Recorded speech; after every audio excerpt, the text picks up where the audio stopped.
Salam satu sumber hidup.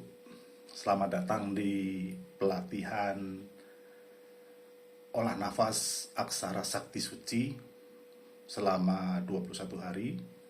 Disusul nanti setelah ini ada bonus pelatihan olah nafas inti lemurian. Sebelum kelas berlangsung, saya akan menyampaikan beberapa hal. Yang pertama, bagaimana saya bisa sampai membuat pelatihan ini. Jadi ada beberapa pengalaman dalam hidup saya yang pada akhirnya membawa kepada pelatihan ini. Seperti yang sudah saya sampaikan, ceritakan kepada beberapa teman, mungkin sudah tahu ya, bahwa saya punya pengalaman di mana saya hampir tertabrak bis ya di Lampung, di dekat perusahaan batubara Bukit Asam, PTBA. Jadi seperti yang banyak orang tahu, kalau orang Sumatera tahu, supir bis itu galau-galanya luar biasa. Hampir nyerempet saya, kemudian saya teriak, dan kejadian yang tidak pernah terlupakan terjadi. Semua kaca bus bagian kanan meledak semua. Dua semuanya. Sampai saya pada waktu itu sempat hang. Ada sedikit takut juga. Kenapa itu? Bisa se ekstrim itu. Ya, ternyata setelah saya belajar terus, ternyata memang ada kekuatan dari sebuah suara pada frekuensi tertentu dan lain sebagainya. Nah, nanti kita akan belajar juga melatih suara-suara dari aksara-aksara tertentu setiap hari selama 21 hari. Yang kedua, ada pengalaman di pelatihan saya, salah satu pelatihan saya di sebuah ruko di Bandar Lampung. Ada seorang guru,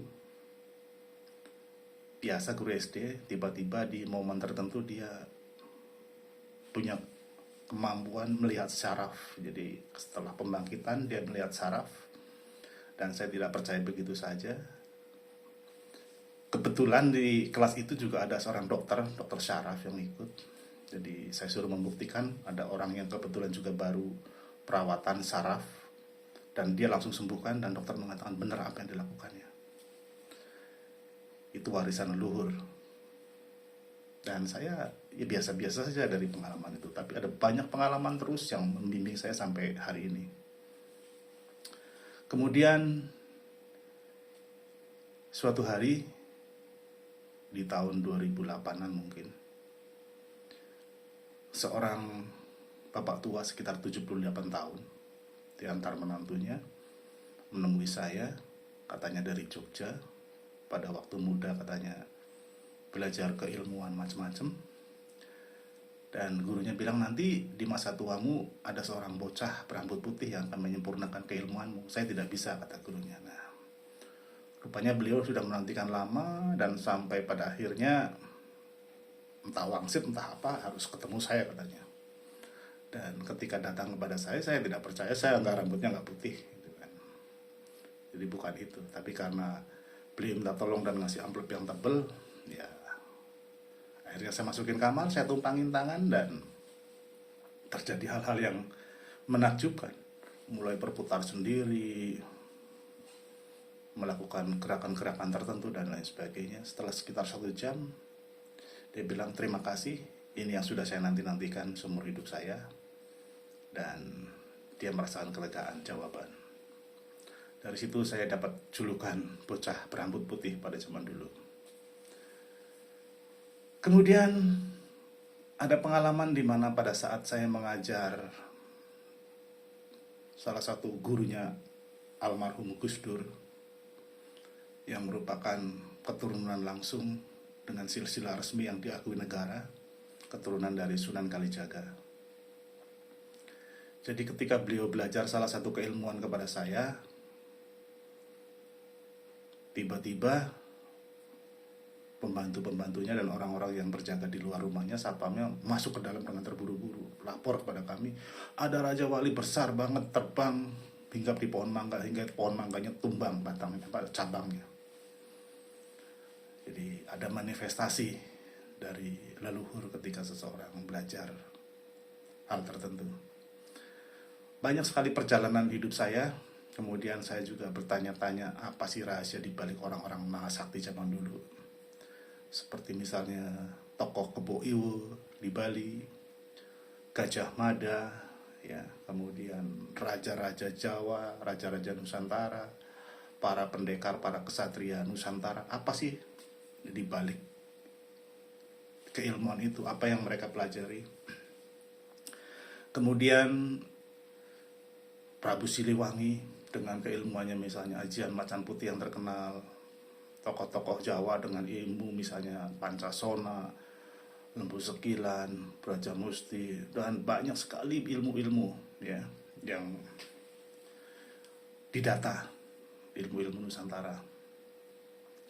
Dan ada satu titik di mana saya menemukan pencerahan di situ. Di samping mereka belajarnya dengan puasa di gua, di hutan, ritual-ritual tertentu, tidak makan ini, tidak tidur dan lain sebagainya, tapi ada penggunaan aksara-aksara, huruf-huruf tertentu yang menghasilkan bunyi-bunyi tertentu dalam pelatihan mereka.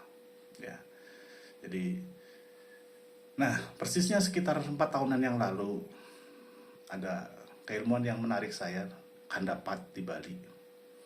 Bagaimana dengan bunyi-bunyi tertentu, huruf-huruf tertentu, aksara-aksara tertentu yang dimeteraikan di dalam bagian tubuh tertentu, mereka bisa mempunyai kemampuan yang adikodrati, yang luar biasa. Kemudian ketika saya banyak belajar tentang penyembuhan masa depan adalah penyembuhan dengan suara, dengan frekuensi suara. Ya. Jadi banyak kisah perjalanan yang membawa saya kepada pelatihan ini. Ya.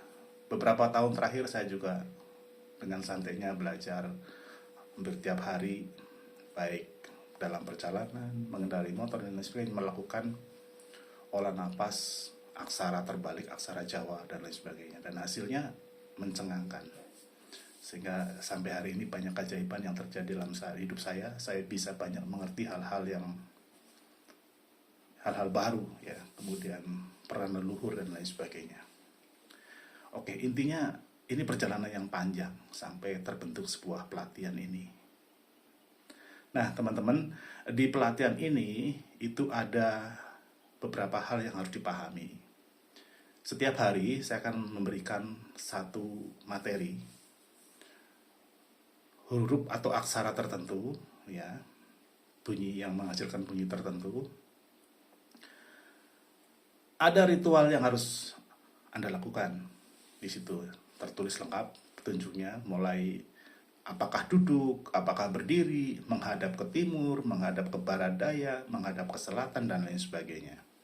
Jadi harus dibaca dengan teliti, posisinya duduk, berdiri, atau bagaimana nanti. Setiap hari berbeda-beda. Yang kedua, pola napas yang berbeda-beda setiap harinya beda. Ya. Jadi ada yang segitiga hitungannya 4, 5, 7, 6, 8, dan lain sebagainya.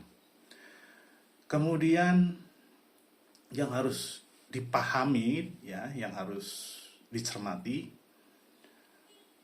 bahwa nanti akan ada, Anda disuruh membayangkan warna tertentu di bagian tubuh tertentu, ya, warnanya sudah saya sertakan setiap hari supaya tidak kesulitan mencari warna. Bagian tubuh tertentu yang mungkin sulit juga saya sertakan dalam bentuk gambar, ya, sehingga Anda bisa memahaminya. Anda harus mengucapkan dalam hati kata-kata tertentu nanti, ya. Ketika Anda mengucapkan mantra harus bersuara, karena mantra harus bersuara, ya, pelan-pelan saja, lembut. Kemudian juga ada nanti di hari-hari, setiap harinya Anda sebisa mungkin menyenandungkan aksara tertentu. Misalnya hari pertama nanti ada aksara nga. Menyenandungkan itu seperti menyanyikan. Nga, nga. Itu setiap orang beda-beda. Jadi pada saat mungkin sedang santai, sedang apapun, Anda boleh menyenandungkan aksara yang berbeda-beda setiap harinya sesuai dengan petunjuk harian. Selanjutnya yang perlu diperhatikan adalah bahwa setiap hari yang berbeda itu ya tujuannya berbeda-beda. Karena setiap orang kadarnya berbeda-beda, ya jangan pikirkan hasilnya dulu. Ya, beberapa orang mungkin di hari ke-7, hari ke-14 sudah mendapatkan hal-hal tertentu. Mungkin beberapa orang di hari ke-20 dan lain sebagainya. Kadar kita berbeda-beda. Kita berbeda-beda ya dari jalur yang berbeda-beda. Jadi hasilnya pun akan berbeda-beda. Oleh sebab itu pusatkan perhatianmu hanya pada pelatihan, bukan pada memikirkan hasil. Hasil itu urusan semesta, urusan sumber hidup, urusan alam, urusan leluhur ya. Tugasmu adalah melakukan dengan khidmat, melakukan dengan penuh perhatian ya, santai tapi penuh perhatian, nggak usah tegang, nggak usah kaku ya. Ini antara diri kita dengan sumber hidup, dengan semesta dan dengan leluhur kita ya. Jadi santai saja. Jadi kalau perlu sambil lihat handphone, oh ini bacanya di handphone, nggak usah dihafalin, nggak apa-apa, dibaca saja, mantranya juga dibaca saja. Nggak harus dihafalin karena ini mantra dalam bahasa yang mungkin bagi beberapa orang nggak ngerti ya, karena saya gunakan mantra bahasa Jawa. Jadi perhatikan sekali lagi posisinya, duduk atau berdiri, nafasnya, hitungannya itu beda-beda tiap hari. Kemudian membayangkan titik tertentu dengan warna tertentu di bagian tubuh tertentu itu berbeda-beda tiap hari ya, karena manfaatnya beda-beda. Dan nanti di hari ke-21 baru ada penguncian semua yang sudah dilakukan di dalam diri kita. Dan yang paling penting, lakukan saja, jangan mikirin hasilnya ya. Sama seperti makan saja, otomatis nanti akan menjadi tulang, menjadi otot yang terus bertumbuh dan lain sebagainya. Pun dalam latihan kanuragan, latihan kesaktian, latihan pernapasan, dan latihan apapun, fokuskan dirimu hanya melakukan pelatihannya dengan khidmat, dengan sungguh-sungguh, tapi santai, tidak tegang ya. Oke, itu saja yang saya sampaikan. Selebihnya di materi tiap hari ada apa yang harus Anda lakukan, sudah dijelaskan dengan detail.